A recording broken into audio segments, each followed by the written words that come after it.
안녕하세요. 일산백병원 TV입니다. 자, 여러분, 최근 2018년 통계청 자료에 의하면요, 국내 사망 원인 중 암 신장질환 다음으로 폐렴이 가장 높다고 하는데요.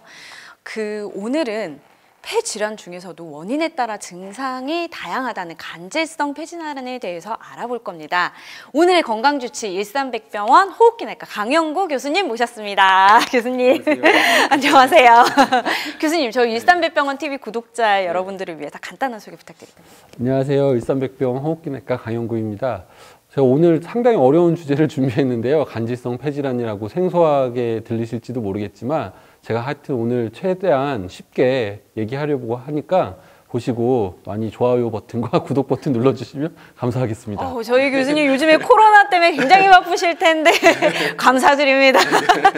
자, 그러면 교수님 처음에 들어갈게요. 폐, 과연 저희 몸에서 어떤 역할을 하는 건가요? 그러니까 폐가 이제 우리 몸이 다 살려고 하면 우리 몸의 전 장기에 산소가 공급이 돼야 되거든요. 그건 이제 다 아실 텐데 산소가 공급이 돼야 되고 그거는 이제 혈관들이 하는 역할이고요. 그리고 이제 이산화탄소를 받아서 몸으로 빼줘야 되고, 이 산소를 받아서 혈관으로 집어넣어주고 혈관에 있는 이산화탄소를 빼서 밖으로 빼주는 그런 역할을 하는 장기가 폐라고 할 수 있겠습니다. 그렇기 때문에 폐는 외부 공간이랑 연결이 되어 있는 장기예요. 그러니까 이런 피부나 뭐 이런 데는 다 이렇게 피부로 다 막혀 있잖아요. 혈관도 그렇고 뭐 뼈도 그렇고 간이나 뭐 심장이나 다 막혀 있는데 이 폐만은 외부 환경이랑 이렇게 연결되어 있는 그런 장기라고 생각하시면 되겠습니다. 가장 외부 환경과 예민한, 그렇죠. 가장 근접한 그런 조직인 거네요. 저희 몸에서 정말 중요하네요. 그러면 교수님, 간질성 폐질환 굉장히 낯선 단어거든요. 사실은 간질이라 그래서 저희가 왜 드라마에서 보면은 입에 거품을 몰고 쓰러지면서 경련을 한다고 하죠. 이 질환하고 관련이 된 질환으로 오해하시는 분들도 많은데 과연 뭔가요, 간질성 폐질환? 간질성 폐질환요, 여기 보시면 되겠지만 간질하고는 전혀 다르고요. 영어로는 인터스티슘이라고 하는데요. 이 간질이라는 데는 뭐냐면 폐가요, 이렇게 쉽게 말하면 빨대에 이렇게 풍선이 달려 있는 구조라고 생각을 하시면 되고, 그 밑에는 이제 혈관이 이렇게 지나다녀서 저기 보면 기도랑 폐포가 있고 그다음에 혈관이 있거든요. 저 폐포와 혈관 사이의 공간을 간질이라고 하는 거예요. 그러니까 저 간질성 폐질환이라고 하는 거는 저기 있는 여러 가지 세포들이 있거든요. 거기에 이제 염증 반응이나 이런 것들로 인해서 생기는 폐질환을 간질성 폐질환이라고 이야기를 하는 거죠. 근데 그렇다고 해서 간질성 폐질환이라고 해서 저 간질에만 생기는 건 아니고요. 네. 혈관에도 침범할 수 있고 뭐 폐포나 기도 같은 데도 다 침범을 할 수 있는데 그런 개념에서 간질성 폐질환이라고 생각하시면 되겠습니다.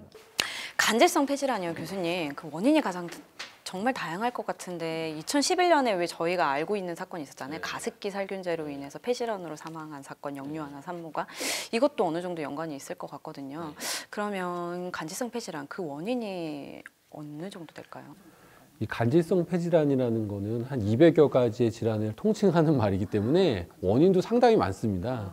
원인이 상당히 많은데 그중에 제가 이제 몇 가지 가지고 왔는데요. 화면을 보시면은 이게 제가 이제 55세 남자 특발성 폐섬유화 환자분이신데 저렇게 벌집 모양처럼 폐가 구멍이 뻥뻥뻥뻥 뚫려 있잖아요. 그러니까 저렇게 55세이신데도 저렇게 진단 숨차하시고 그렇게 해서 오신 분인데 어머니도 특발성 폐섬유화, 형님도 특발성 폐섬유화로 다 저한테 다니시거든요. 그러니까 유전적인 원인 때문에 저렇게 오는 경우들이 있고요. 그 다음에는 이제 작업 환경이나 이제 생활 환경 때문에도 올 수 있거든요. 우리가 진폐증 같이 얘기 들어보셨을 거예요. 아마 진폐증. 그래서 그 탄광에서 일하시는 분들 이제 진폐증 생기는데 그런 탄광의 그런 먼지들, 석탄들, 그 다음에 성면. 그리고 잘 모르실 것 같은데 이렇게 버섯에다가도 버섯에 의한 포자가 날려서 그게 또 간질성 폐질환을 만드는 경우들도 있거든요.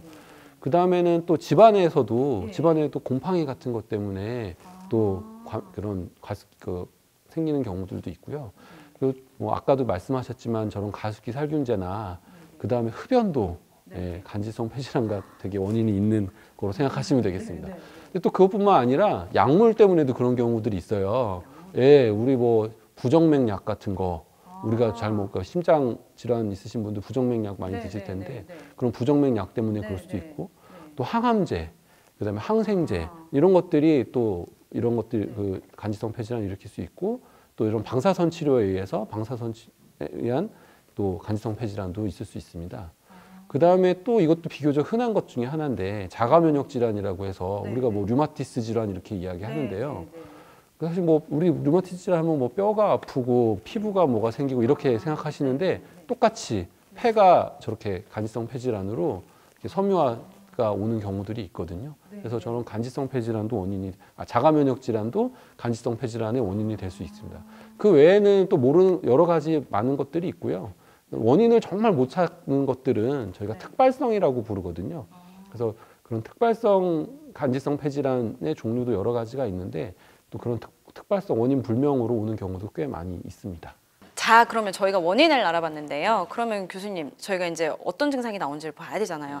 예를 들어서 뭐 감기가 장기적으로 오돼서 기침이나 아니면 뭐 가래라든지 호흡곤란이 계속 장기적으로 지속된다면은 혹시 이거 간질성 폐질환을 의심해 볼 수도 있는 건가요? 간질성 폐질환의 증상은 그러니까 마른 기침이 좀 특징적이고요. 그러니까 뭐 물론 가래도 있을 수는 있겠지만 가래가 많은 경우는 별로 없고요. 그리고 호흡곤란이 되게 중요한 특징입니다. 그래서 뭐 그것도 뭐 갑자기 호흡곤란 생기는 그런 경우도 있겠지만 또 서서히 호흡곤란이 점점 악화되는 경우도 좀 의심해 볼 수 있습니다. 아, 그러면 교수님, 보통 저희가 알고 있는 일반적인 폐렴하고 간질성 폐렴은 뭐가 다른가요? 아, 되게 좋은 질문인데요. 폐렴이라고 하면 우리가 주로 세균, 바이러스, 곰팡이 이런 것들에 의해서 생기는 그래서 생기는 것들을 저희가 주로 폐렴이라고 얘기하고요. 그런 것 때문에 이제 우리 몸에 그런 여러 가지 면역 반응 때문에 생기는 걸 폐렴이라고 하고 간질성 폐질환은 아까도 말씀드렸지만 제가 세균이나 바이러스 얘기는 잘 안 하잖아요. 그러니까 그런 다른 요인들, 그러니까 약물이나 뭐 류마티스 질환이나 환경적인 요인이나 주로는 사실은 그냥 그렇게 생각하시면 이해하기가 제일 쉬우실 것 같습니다. 네, 알겠습니다. 그러면 저희가 이제 간질성 폐란 병원에 가면은 진단을 받아야 되는 건데 보통 이제 폐 같은 경우에는 엑스레이를 찍어보면 알 수 있다고 보통 그렇게 알고 있거든요. 그러면 진단은 어떻게 되는 건가요, 교수님? 이게 진단은 보통 아주 심해진 경우라면은 엑스레이만 갖고도 의심을 해볼 수가 있겠지만 결국에는 이제 CT를 찍어봐야지 되고요. CT를 찍어보고 CT에 따라서 그 간질성 폐질환도 제가 여러 가지 질환들이라고 말씀드렸잖아요. 그 중에서 어떤 건지 의심을 해볼 수가 있고 사실 또 어떤 것들은 그냥 CT 소견만 갖고 진단이 되는 경우들도 있고요. 또 어떤 경우에는 뭐 기관지 내시경을 해서 이제 폐포 세척술이라고 해서 거기 폐에 있는 세포를 또 빼내서 하는 경우도 있고 조직 검사를 해야 되는 경우도 있고요. 또 그런 것들로 잘 안 될 때는 결국에는 수술로 해서 폐를 조직을 일부 떼내서 그걸 가지고 조직 검사를 나가서 진단이 되는 경우들이 가장 정확한 진단 방법이라고 할 수 있겠습니다. 그럼 진단 방법 중에 기관지 내시경 얘기하셨는데 그냥 보통 저희가 알고 있는 위나 뭐 이런 내시경하고 동일한 과정으로 검사를 과정은 뭐 거의 비슷하신데요. 이제 기도로 들어가니까요.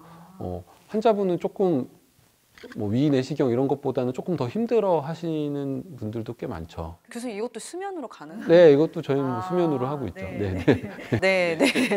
그러면 아까 이게 좀 더 하게 되면은 수술적으로 이제 폐조직을 떼어낸다고 하는데 보통 일반 사람은 되게 진짜 수술이라고 하면 되게 두려워하시거든요. 위험도도 높을 것 같고 그럴 것 같은데 그거는 어떻게 되는 건가요? 그러니까 사실은 가장 정확하게 진단을 하려면은 수술을 해서 조직을 얻어야 되는데요.